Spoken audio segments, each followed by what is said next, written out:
Welcome to Sunny's Mindset Lab podcast. Today, we're exploring The Sweaty Startup with its author, Nick Huber.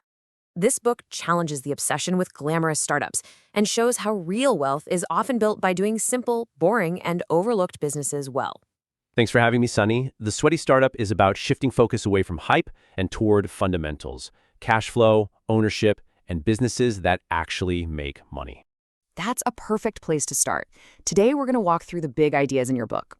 We'll kick things off with what you call the glamour startup myth, and then get into the real key, which is leverage. After that, we'll talk about redefining success, why you see business as a race, how to play a winnable game, and then wrap up with how folks can find their own sweaty idea. Sound good? Sounds great. Okay, let's dive right in. You start the book with a really bold statement about the modern culture of entrepreneurship. You know, the whole world of TechCrunch, Shark Tank, venture capital. You literally say it's all garbage.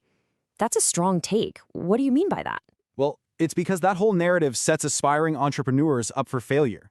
It pushes this lie that you need a revolutionary, world-changing idea, that you have to go raise millions in venture capital, and that the only goal is a billion-dollar exit. It convinces people that's the only path, and it sabotages them before they even start. So you're saying there's a disconnect between that media narrative and how wealth is actually built. Exactly. The reality is that most of those new idea startups go to zero. They burn through cash and die. The real, reliable path to wealth isn't some crazy new invention. It's taking a proven, kind of boring business model and just executing it better than anyone else. It's about having positive cash flow from day one, not a fancy pitch deck that promises profits 5 years down the road. So if it's not the tech founders we read about, who are the truly wealthy people in your view? They're the people you probably already know in your own town. They're the ones who own the car dealerships, the body shops, the big HVAC and plumbing companies. They aren't famous. They're just doing common essential things uncommonly well, day in and day out, for years. That's the real, unglamorous story of wealth creation in America. That's a great transition to what you call the core concept of the book, which is leverage. You say it's the real engine of freedom and wealth, way more important than the idea itself. Yeah, absolutely. Without leverage, you're just buying yourself a job, and often a really stressful one. You have this incredible analogy in the book about a hot dog eating contest. Can you share that story? Sure. It's about a friend of mine, a high-powered lawyer making over $1 million a year. Sounds great, right? But he had zero control over his life. The breaking point came when his boss told him he had to miss the birth of his first child for a case. He realized in that moment that he was just winning a game that wasn't worth playing. He got really good at his job, and his reward was just more work he didn't want to do. He quit that. So that lawyer had a high income, but zero leverage. Zero. And that's the key. Leverage is simply your ability to separate your time from your income. He was trading his hours for dollars. A business owner with leverage, on the other hand, makes money while they sleep. They build assets, systems, and teams that generate income without their direct minute-to-minute involvement. That's separation. That's real freedom. So for someone listening, how do they start building that leverage? It doesn't happen overnight. No, it's a slow build. I break it down into 3 things. First is your network, who knows you, trusts you, and brings you opportunities. Second is your skills, real, practical abilities like sales, marketing, and leadership that you can only gain through doing. And third is capital. And I mean real cash flow from a business, not venture capital. That cash is what allows you to take calculated risks and invest in growth. I love the litmus test you have for this, the no asshole rule. Haha, yeah. It's the ultimate sign you've made it. When you're starting out, you have to take every client, every dollar, because you're desperate. You put up with a lot. But once you've built up your skills and you have your own capital, the power dynamic shifts. The day you can look a disrespectful client in the eye and say, you know what, we're not a good fit, and fire them, that's when you know you have true freedom. It seems like all of this points to a completely different way of thinking about success. It's not about the Forbes list or becoming a billionaire. Not at all. It's about designing a life you actually want to live.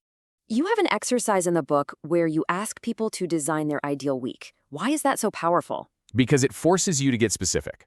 Forget, I want to be rich. What does that actually mean? What are you doing at 10 a.m. on a Monday? Where do you live? Who are you with? True wealth is having control over your calendar. I'd argue the person making $150,000 a year, working 5 hours a week from wherever they want, is infinitely wealthier than the hedge fund guy making millions but chained to a desk 80 hours a week. And you frame this as return on time.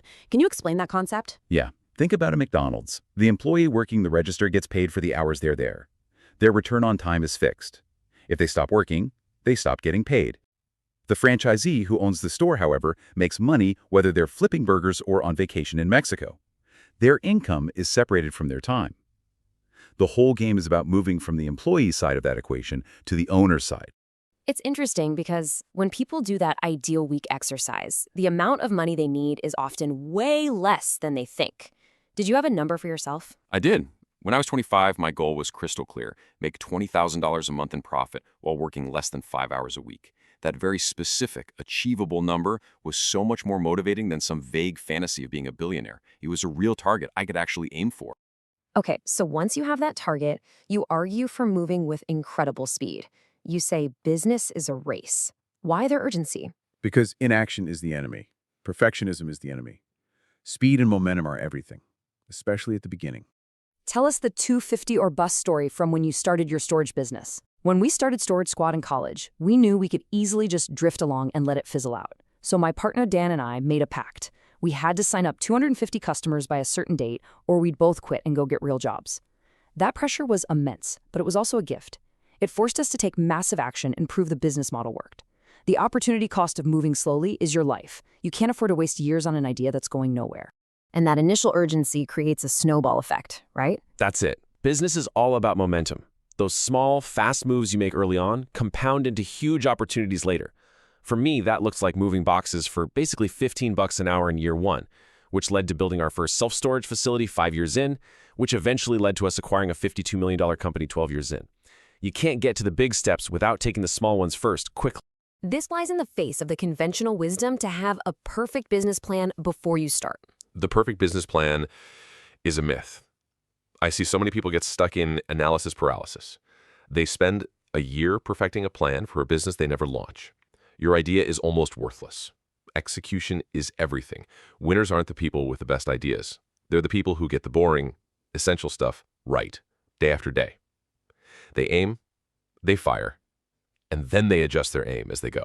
Okay, so you need to move fast, but you also have to be moving in the right direction. This brings us to your framework for actually choosing a business, which you call playing a winnable game. Right. You have to be smart about the game you choose to play.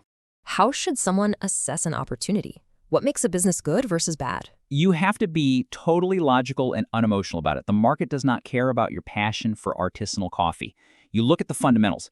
A new social media app, that's a bad business. The competition is global and brilliant. The margins are negative for years, and the odds of success are close to zero. An HVAC company, that's a great business. The competition is local and often unsophisticated. The margins are high, and the failure rate is low. You want to find an industry where the pie is big and the other players are weak. The basketball analogy you use for this is just perfect. Haha, yeah. I just asked people, if you had to play a game of one-on-one basketball, and if you win, you get $30,000 a month for the rest of your life, who would you choose to play against? LeBron James or a fifth-grade girl? The answer's obvious. You'd pick the fifth grader every single time.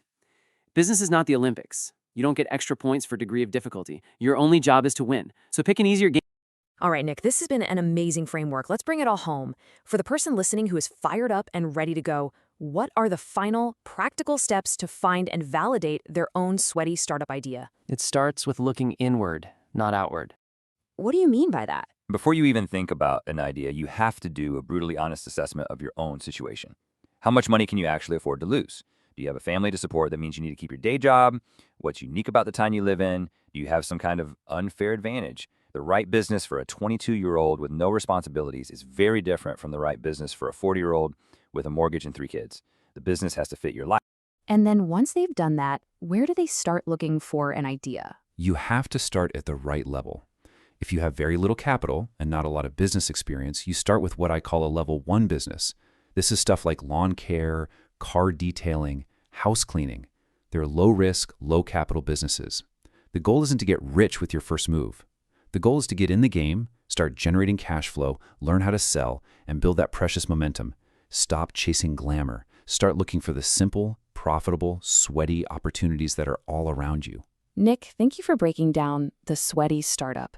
This conversation gives our listeners a grounded, realistic framework for building wealth through real businesses. Thanks, Sunny. I hope this encourages people to focus on fundamentals and not overlook the simple opportunities around them. This has been Sunny's Mindset Lab. Thank you for listening, and we'll see you in the next episode.